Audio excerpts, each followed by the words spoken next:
ଆପଣ ଯଦି ଦେଖିବେ ଓଡ଼ିଶାକୁ ଦେଖିବେ ଭାରତବର୍ଷର କୌଣସି ରାଜ୍ୟ ସହିତ ଆକୁ ତୁଳନା କରିବା ଆମେ ତାକୁ ଭଲ ଭାବରେ ଗୁଜରାଟ ସହିତ ତୁଳନା କରିପାରିବା। କିନ୍ତୁ ଆପଣ ଦେଖିବେ ଗୋଟେ କଥା, ଗୁଜରାଟରେ ବି ବେଳାଭୂମି ଅଛି, ସମୁଦ୍ର ଅଛି, ଓଡ଼ିଶାରେ ବି ବେଳାଭୂମି ଅଛି, ସମୁଦ୍ର ଅଛି। କିନ୍ତୁ ଦୁଇଟି ରାଜ୍ୟର ଦୁଇ ପ୍ରକାର ଭବିଷ୍ୟତ। ଗୁଜରାଟ ବହୁତ ଉଜ୍ଜଳ ଆଉ ଓଡ଼ିଶା ବହୁତ ପଛରେ ପଡ଼ିଛି।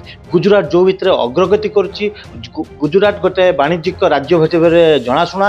ଓଡ଼ିଶା ଅତୀତରେ ବାଣିଜ୍ୟ କରୁଥିଲା, ଆଜି ଦିନ ଓଡ଼ିଶା ରୁଗୁଣ ହୋଇଯାଇଛି।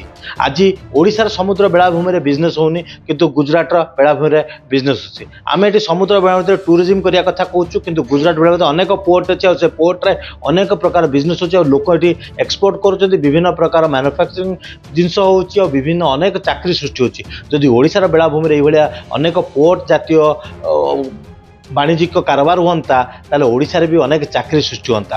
ତ ଆପଣ ଭାବନ୍ତୁ ଆରି ପଛରେ କାରଣ କ'ଣ? ଗୋଟେ ବଡ଼ ଭିଜନ ଯଦି ନଥିବ, ଇନଭେଷ୍ଟମେଣ୍ଟ ଆସିଲେ କ'ଣ ହେବ? ତ ଓଡ଼ିଶାକୁ ଆଜି ଦିନ ବଡ଼ ସ୍ୱପ୍ନ ଦେଖିବା ଦରକାର। ଯଦି ସଶକ୍ତ ଓଡ଼ିଶା ଗଢ଼ିବା ପାଇଁ ଚାହୁଁଛନ୍ତି, ତାହେଲେ କମେଣ୍ଟରେ ଲେଖିବେ ସଶକ୍ତ ଓଡ଼ିଶା।